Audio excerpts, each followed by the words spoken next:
السلام عليكم، مساء الخير اخواني الفلاحين. معكم جمال حسام من بلدية طنجة. دائما انا في بساتين تفاح كما راكم تشوفوا. هذه اصناف حمراء اللي بدات تنضج، فاريتي ستار كريمسون كما يقولوا الفلاحين الكبده، ملقمة على بورتغراف ام 106 نصف مكثف او نصف خزم، ليكارتيمون تاع 4 متر. راها في مرحلة متقدمة لبس بها من النضج. الهدف من هذا الفيديو توضيح طريقة اختيار ولو شي هو الحاجة اللي خدمنا بها باش وصلنا لهذا لو كاليبر اللي يعتبر مويا بارابور للكبدة، ولكن تثبيت الثمار تاعنا كان امبيك يعني جيد جدا، جاب نتيجة جيدة. ما كانش تساقط كبير الثمار كما راكم تشوفوا. كاينة خاصة في الصنف هذا تاع ستار كريمسون اللي تكون فيه تساقط كبير للثمار، لانه الثمار تاعو كبيرة كما راكم تشوفوا. ها هي كي ضخمة وما زالت هذه باش توجد وبدات في التلوين. هذه النتيجة جبناها عن طريق استعمال او اختيار الكالسيوم. الكالسيوم عنده صيغ بزاف، عنده لوكسيد دو كالسيوم، عنده نترات الكالسيوم، عنده براميل الكالسيوم.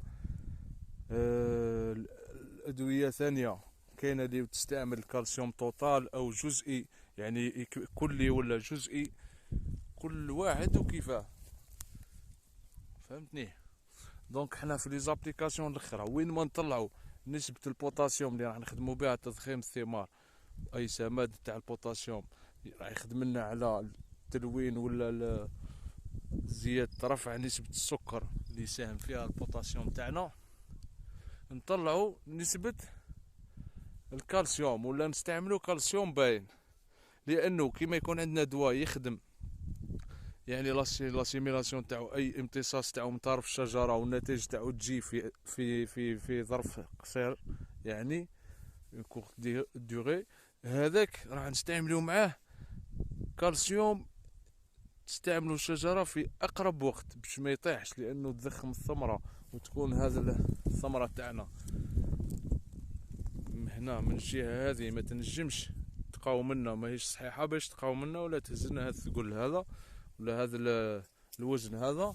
ما راكم تشوفوا هنا، هاي ربي يبارك هزهم غصن رقيق خلاص، ولكن الكالسيوم يفيكسيها.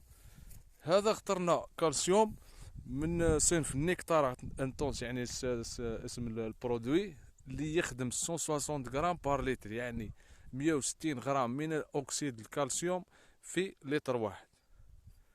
هذا جاب نتائج كبيرة مع البوتاسيوم 46%.